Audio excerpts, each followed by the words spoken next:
Hi, this is Kyle. Welcome to No Technobabble. This episode I want to talk about one of the most common questions that people would ask me as an IT guy, which is always, what Windows laptop should I buy? Now, I'm not going to get into a discussion today outside of whether it should or shouldn't be Windows. I'm going to stick with that one. Which Windows one should I buy? Because it can be pretty tricky to know exactly which laptop to buy when you're in business or when you're a personal user or you're a student. Any of them, there's so much stuff to choose from. How do you know what's going to be any good for you? You've got a rough idea that you probably want something that's going to be quick, won't be slow on you, won't cost you a lot of money, maybe won't cost you a fortune, you might say, something like that. It's dead hard to work out what it is. And so people would ask me this all the time. And one of the main things they'd come up with when they were talking to me about this was they wanted it to last about 3 years. They wanted it to be quick enough so they could do the work that they wanted to do. And they didn't want to have to spend loads and loads of money if they didn't need to. They wanted to get some good value for money. That's where I could help them out. Initially, I always used to tell people to buy a brand new laptop. That's what I used to do. I used to sell people a brand new laptop, and it cost a lot of money. It used to cost £800 to £1,000 for a brand new laptop. And it used to be worth doing that back in the day because it needed to last you for like 3 to 5 years. But things have kind of moved in the world of IT since those days. Nowadays, a lot of stuff's cloud-based, and anybody who listens to this podcast knows that I'm into Google and Google Cloud. And because things are cloud-based, you don't need the power on the laptop that you needed to in the past. It doesn't have to have the latest processor and the latest this and that that's coming out at the moment. It has to have a certain specification that will do the job for what you need to do and what most people need to do, because a lot of the power is going to be done by the cloud for you. Because we're not installing applications onto our computers like we used to. We're not putting CDs into it and DVDs and all that kind of stuff. We don't do it anymore. We go into a website and log in and access what we want to get to. So that's changed how I recommended laptops to people in the last couple of years. What that's meant is it's actually the best time ever for getting computer hardware. The value now is phenomenal because you don't need this device to last you for 3 to 5 years. You're probably realistically looking at buying a device now for yourself or for business that lasts for 2 years. And then after 2 years, you can kind of decide whether you want it to run for another year or so, depending on how it works out for you. If it's still going strong at 2 years for what you need to do, then keep it going for another year or two. If it isn't, and you think, actually, what I do now, I've moved into doing some video work. I do video editing because lots and lots of us do video editing and stuff now. If you move into video editing, then you might need a bit more of a powerful laptop at that point. And the good thing is, if you only buy it based around a 2-year lifespan, you're not going to spend so much money at the start. So it works out in the end anyway. You know, if you put £1,000 down at the start over 5 years, or you put 350 quid down at the start over two years, if you look at the numbers, it's still, you're going to get better value even if you buy twice. And the chances are that in 2 years' time, the hardware's probably dropped in price even again. So this is what's quite sort of interesting about this side of things. And I don't blame people when they want to look at IT equipment and judge it by its price. After all, I don't expect most people to know the ins and outs of what an i5 U5300 processor means, and I don't expect them to understand what PCC 1600 DIMMs are and all these kind of tech jargon, all the stuff that we don't like on Technobabble that you see when you try and buy a laptop. All this tech stuff, it means nothing. It means stuff to IT people, but it doesn't mean much to your person who wants to buy a bit of equipment to do the job, which is why Apple have done so well over the years with what they've got. Their stuff is super expensive, but you knew when you bought Apple, you were going to get something that was good pretty much any part of the range that you bought. And they knew that because they're working on a brand rather than on the specific tech specs of it. So let's roll back to getting your business laptop. So you walk up to me and say, "Oh, what sort of Windows laptop should I buy?" Now, 90% of people who work in any company pretty much do the same kind of stuff. 90% of people do the same kind of stuff. They're going to want to do some documents, they want to do some spreadsheets, maybe some presentations. They want to go on the internet, they probably want to watch some YouTube stuff, listen to some stuff. They want a device that's fairly portable, that's not too heavy to carry around, but at the same time doesn't have a tiny screen that they can't really see with their eyes. They'd like to listen to some sound on it, they want to store some files on it, and they don't want to spend loads of money. If you've got a specific need, if you know you're an engineer and you're going to use some high-intensity 3D modelling software, or you're a statistician and you know that you're going to go to town with the biggest spreadsheets that link to data sources, then you know that you've got a specific requirement, and you probably know that you need to get a certain level of kit, because you'll have learnt that, because you need a tool to do your job. I'm talking here about what most people need to pick up a computer and do the things that people do in business, which is the documents and the sheets and the slides and their email and all that kind of stuff. And the interesting thing about that at the moment is that you don't have to go and buy the latest, greatest model. In fact, you can buy something that was released 2 to 3 to 4 years ago. And here's why. You'd think that that sounds daft. I recommend a laptop that was released 3 years ago. It's going to be out of date, Carl. What are you talking about? That's a load of old rubbish. How can it be any good if it was released 3 years ago? But here's the deal. Our needs out of computers, as I've said, are less than they have ever been because of the power of the cloud and how applications work today. The laptop that you buy today is well over-spec'd for what you need. It's kind of like buying, if you take a car analogy, you could buy a 911 and you can buy a Porsche 911S. Now the S has got about 20 more horsepower than the 911, but you'll never feel that 20 horsepower unless you're the Stig. Unless you're a racing driver, you won't be able to utilise that 20 horsepower. You can tell people you've got the 20 horsepower and you can look at a badge on the back and you can show people you go, I bought the S model, and they'll know you spent some more money on it, and that works.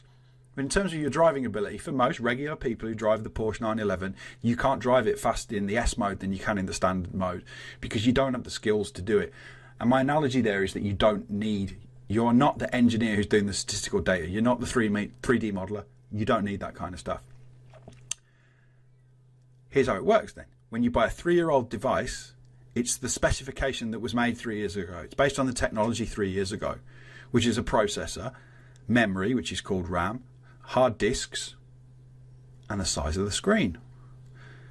What's the difference? Well, there's usually an Intel processor. Pretty much most stuff comes with Intel, and Intel have got 3 types of processors. They have this i3, i5, and i7. And it's pretty easy to work out from 3 things which one you're supposed to buy, aren't you? i3 is the entry-level one, i5 is the mid-range one, and i7 is the high-spec, fast one. If you're the 3D modeler, you need the i7. If you don't, you can have an i5 or an i3 depending on how much you want to spend. You'll spend a little bit less with an i3. It won't quite be as quick. You bet an i5, it's a sweet spot. i5 is more than satisfactory for 90% of what people need to do. Then there'll be some other numbers after that i5, which are variants of speed of the processor. Pretty much that doesn't matter. You can just take it. If it says i5 at the front, you'll be pretty fine. You'll be set with that. Don't worry about what the rest of the numbers are. If you can get a better deal on a higher number, it's going to be faster. So go on the higher number if you can. The next part about your laptop you'll see is RAM, which is memory. And memory isn't to be confused with the hard disk. Memory is not where you store files or save anything. It's not where you're going to put music or data or any of that kind of thing. Memory is how much the computer can think about at one time. That's the equivalent to it. And the magic number for that is about 8 gig at the moment for Windows 10. 8 gigabytes of RAM is the magic number at the moment. If you've got 8 gigabytes of RAM in your Windows 10 laptop, you'll be fine. You'll be absolutely fine and have no problems with that. You don't need to have 16. Because you know who you are. If you need 16, you're the 5% people. You're the people with the 3D modeling and so on. You'll know if you're a 16er. Don't get 4 gig. 4 gig will sell you short and your computer won't be quick enough. And you'll notice it because you'll use all your memory up. There won't be enough for your computer to think about at one time. Get 8 gigabytes and you'll sit nicely in the middle and have a good time with 8 gigabytes. And then finally, we need to think about what the laptop's kind of brain's made of. And that's the hard disk. That's where its long-term memory is, where it stores things. And for years and years, laptops came, and desktop computers that actually also came with what we call magnetic disks. They spin. They actually span around at revolutions per minute, like an old school record player inside these metal disks.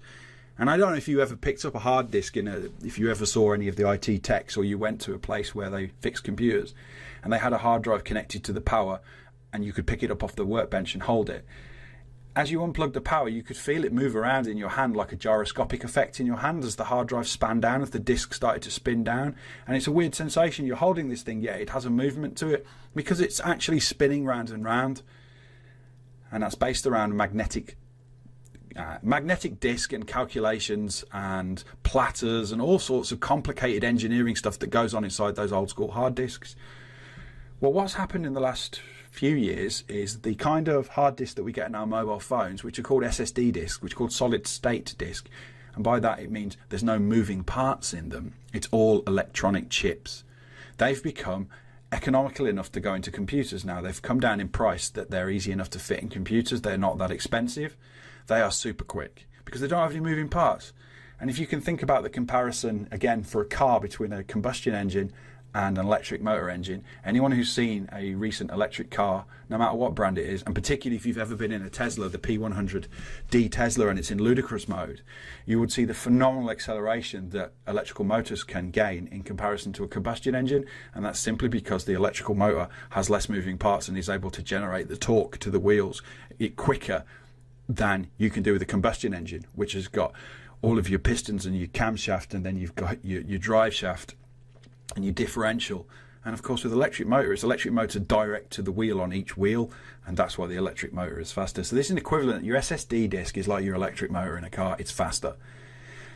The size you want to look out for, about 240 to 256 gigabyte. Anything smaller than that, you might not have enough room after you've put Windows on it for you to keep some kind of synced up files on it. And I'm not going to go into that quite right now. I'll talk about that in a moment.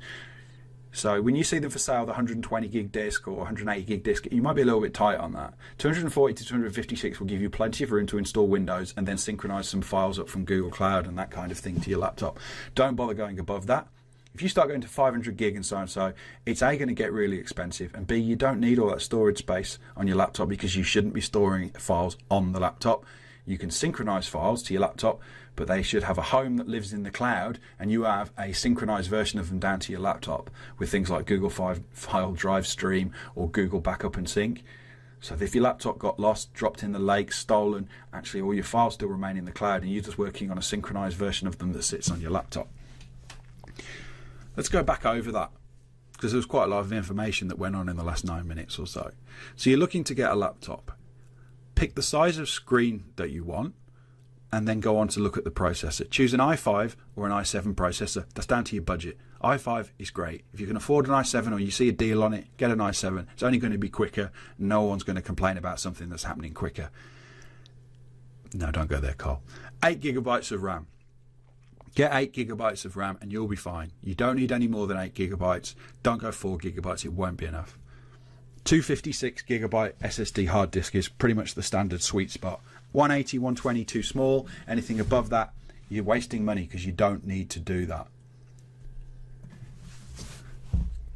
A moment now to talk about the sort of screen size that you get out there. For years and years, the common screen size on a laptop was called 15.6 inches, which is corner to corner. It's not the width, it's the diagonal. If we go back to doing our a squared plus b squared equals c squared from school and our maths class, it's that kind of thing. It's the diagonal between the corners, 15.6 inches, and that was the common size. Actually, now if you look at a 15.6 inch laptop, it's quite big. It's quite a big thing, and it's quite heavy still. Even though they're slimline, it's still quite heavy. The standard size these days is 14.1 inches, which you might think sounds a little bit small. Actually, again, it's the sweet spot. It's really nice. It's small enough that it makes the laptop slim. It makes the laptop light and easy to use. But it's not so small that you can't use it. It's nice to look at.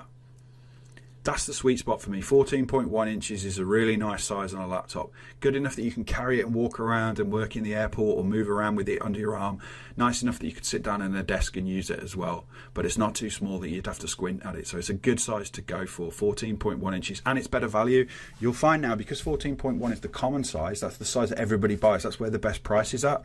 15.6 has now actually become a bit of a niche market. And when something's got less demand, then the price goes up, which sounds kind of counter to what supply and demand is about, but they're manufacturing less of them, so it costs them more to make them, so they sell them for more money because they become a niche IT item. So 14.1 is the size you want to go for. Again, we're talking today about buying a Windows laptop, and then you've got to choose the operating system. Now, this is something to watch out for when you're buying the computer, because often you can see it will say Windows 10, and it's a good price. You go, that's a good price, Windows 10. And that's Windows 10 Home they're going to sell it with.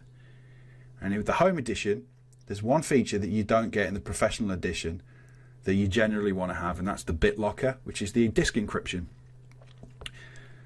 If the disk is encrypted and someone steals your laptop and takes the hard drive out and connects it up to a computer that can't read your data, that's a good thing to have. That protects you, protects your privacy, protects your company under all the regulations of data loss, the ICO, GDPR, all that. I'm not going to go into that detail. You're talking about a simple way that you switch a feature on called BitLocker, and it says to you, unless the thief of the laptop knows your password and we're going to make sure we have a decent password, people, on our laptops. They're not going to get into it. And remember, most people who steal a laptop aren't stealing it to get your data generally. They're stealing it to sell it. They're stealing it to sell it maybe for their drug habit or other thing that's affected them in life. A lot of criminals are just stealing it to make money, or they're stealing it to buy drugs. That's how this kind of stuff goes. So they'll steal it and flog it to somebody on eBay, or it'll get flogged down a pub off the back of a lorry, all that kind of stuff. And they'll tell the person, I'll just reinstall Windows on it, which is what they'll do if they can't get past your password. They're probably not going to sit there and hack into it. So have a decent password and have BitLocker enabled, and you only get BitLocker with the professional version. The second one on that, if you're running a business and you have Microsoft domains in your business, you can't join a Windows 10 home computer to the domain. And what that means is the domain is a shared set of credentials. So it means that I can have a login as Kyle and I can access my laptop or somebody else's laptop or anything else that's in the business. It's not something that James and I deal with because we work in the modern world of cloud computing, where all of our authorization and all of our security is done through Google. However, some of you out there listening to this may still be working in environments where you've got Microsoft domains, and you'll see a good price on Windows 10 Home, but no, you can't use it when you get to work. You need the Windows 10 Pro. So watch out for that one, because it does catch people sometimes. The suppliers are a bit kind of careful with this, because they'll advertise a great deal with Windows 10 on it, and you need to check whether it's actually Home or whether it's Pro, because they won't tell you. It'll explicitly tell you if it's Pro, it will say Windows 10 Pro. So watch out. If it just says Windows 10, then it's Windows 10 Home, and you might find yourself a bit flat-footed. And as I say, you want that encryption on your laptop in case it's stolen and someone flogs it on eBay, because you don't want to give up your own data, you don't want to give up your client's data, and the last thing you want to do if you're in a business is to get sale on eBay. It gets bought by somebody who knows a little bit about tech, and they access the drive and they can read the data off another computer, and then they tell everybody online and go on Twitter and post it all up online about what your company did and report you to the ICO and all that kind of stuff that goes on. I'm not trying to fearmonger anybody, more embarrassing than anything else. Do the right thing, get Windows 10 Professional. Other things when we're buying a laptop, okay, I would always say to people, is there something specific that you want to do? Because occasionally there are people that want to do something specific outside. For example, they may say, look, Carl, I do a lot of video work, or I do podcasting, or I take it around and do presentations for people. That means you might want to have a look at a couple of different kind of connectors that are on the laptop. You want to make sure the laptop's got the things at it that you can plug into it that does what you want to do. Here you go. So if you do a lot of presentations, then you're going to want to have something that connects to a TV or projector. And most TVs and projectors these days will take HDMI. The really old stuff takes VGA, and you won't find many laptops that don't have VGA output anymore. It's kind of been standard for years and years and years, and you still find it on laptops. It's the little blue connector that connects to a monitor. Modern projectors and TVs won't have an input for that kind of stuff. They'll have HDMI. And I think most of us have seen HDMI. It's what connects to our Virgin boxes at home, our Sky boxes, BT Sport boxes, whatever they are, HDMI cables. Have a look for a laptop that can connect to HDMI. Now you'll go and do this and you'll go, I can't find any laptops that have HDMI ports on them, Kyle, without spending loads and loads of money. They're all really expensive. What are you on about? Well, here's the thing. They'll nearly all have something called a display port on the laptop. And the display port is for you to output to a TV or projector or another monitor. It's not HDMI, but it's very similar to HDMI, because the only difference really between DisplayPort and HDMI is that one person owns the license. It's kind of a bit like VHS versus Betamax. It's a proprietary thing that's owned by a company and has a patent behind it. And if the laptop manufacturer hasn't paid for the license to use HDMI on the laptop, because DisplayPort is just as good and cheaper, they'll go with DisplayPort and not pay the license fee. But what you can get off Amazon is a cable that converts a DisplayPort signal to a HDMI signal, and those are under £6 each. So that's what you do. Get yourself the DisplayPort laptop and then get a cable that converts it to HDMI, and bingo, you can connect to the TVs and you can connect to the projectors without having to buy a laptop that's got an expensive HDMI port in it, and everything else is exactly the same. You might want USB port in your laptop. If you know what USB-C is, then you'll get one of those. My Chromebook takes USB-C. My Android phone takes USB-C. Lots of Apple stuff takes USB-C. USB-C sends power and data over the same cable for charging devices. If you don't know what USB-C is and you don't have any USB-C devices, then don't worry about those. Again, most laptops over the last few years come with at least one USB-C port on it, so the good chances you're going to get one of those anyway that's built into it. I mentioned earlier on about the screen size. Now you might say, look, Kyle, I get you with the smaller lightness, and I do a lot of that stuff, but sometimes I come and sit at a desk and I don't want to look at a tiny screen all the time without putting me readers on, or I just don't like looking at a tiny screen, Kyle. So I'm going to get the bigger laptop. And I say, no, don't do that. Why don't you go and get yourself an external monitor for it? You can get an external monitor these days, 23-inch monitor, for about 80 quid. So that's not really loads of money if you're getting in for the laptop. And we'll get to the good stuff about the price on a laptop shortly.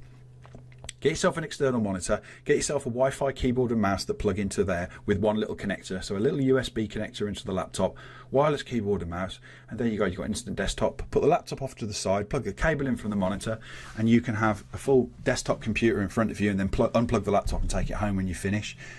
And that's going to cost you, probably with the laptop, with the monitor, keyboard and mouse, it's going to cost you about £100 extra, and you've got a desktop computer and a laptop computer at the same time. So our recommendation at Kimberley IT to our clients is never buy a desktop computer.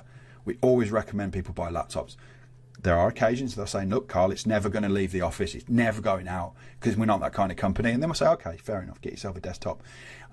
If the client says, yeah, we'll take it home at one point, I might do that, then we say every time, get the laptop, convert it into a desktop with the additional monitor and the keyboard and the mouse in the office, and away you go. Right, let's go back through that now and have a look at our checklist for buying this laptop. i5, i7 processor, 14.1 inch screen size, 8 gig of RAM, 256 gig hard drive, Windows 10 Professional. That's what you want. That's the best laptop. Now you're going to come down to me and say, right, how much is it going to cost me? If you want to go buy that laptop brand new, you want the latest HP G5 model of that laptop, you're probably looking at spending £800 to £1,000. That's a lot of money in anybody's book. It's a lot of money if you're buying 100 laptops for your business. You know, you're up to 100 grand there if you're doing a refurb in a big business. And it's a lot if you're buying it on your own and you're starting your own business. That's a lot of money to put £1,000 down. Now, here's the trick. Here's the secret that I use with my clients that you're going to want to use as well. And it's one word. It's based around one special word. And that word is refurbished. Refurbished. Does that mean it's second-hand? It doesn't, and it does. Let me give you the car analogy again. If you buy yourself a brand new BMW E-Class Mercedes today, it's going to cost you the list price. Let's say it's £45,000. If you go into the dealership and say, I can't quite go with that, I love the model of the car, do you have one that's nearly new? They'll go, yeah, we have a mod. We've got one in that's got 4,000 miles on it. If you've sat in a 4,000 mile car, they're almost like new. I bought a car recently. I didn't buy it outright. I'm buying it on purchase, contract purchase, and it's a Suzuki Swift. It's a cool little thing, and I had it from brand new. It's now got 4,000 miles on it. And you know what? You wouldn't know any difference. It still feels like new, and it looks like new when it's cleaned up. You wouldn't know the difference. And it's kind of like that with refurbished.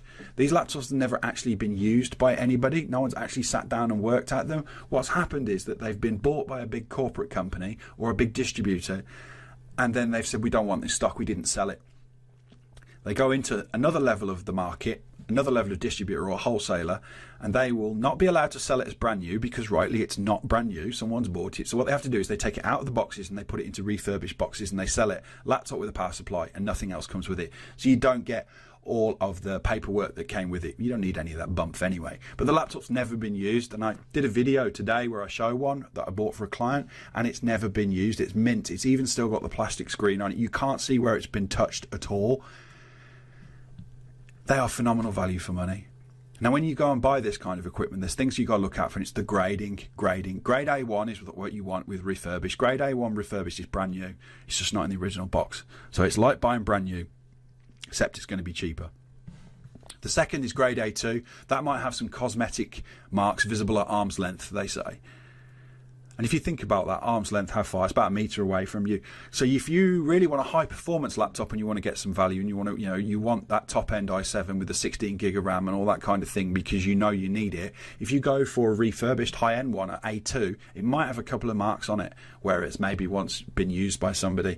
But man, you're going to get some savings on it. If you don't, you got a grade A1, it's never going to have been used and it's going to look virtually brand new.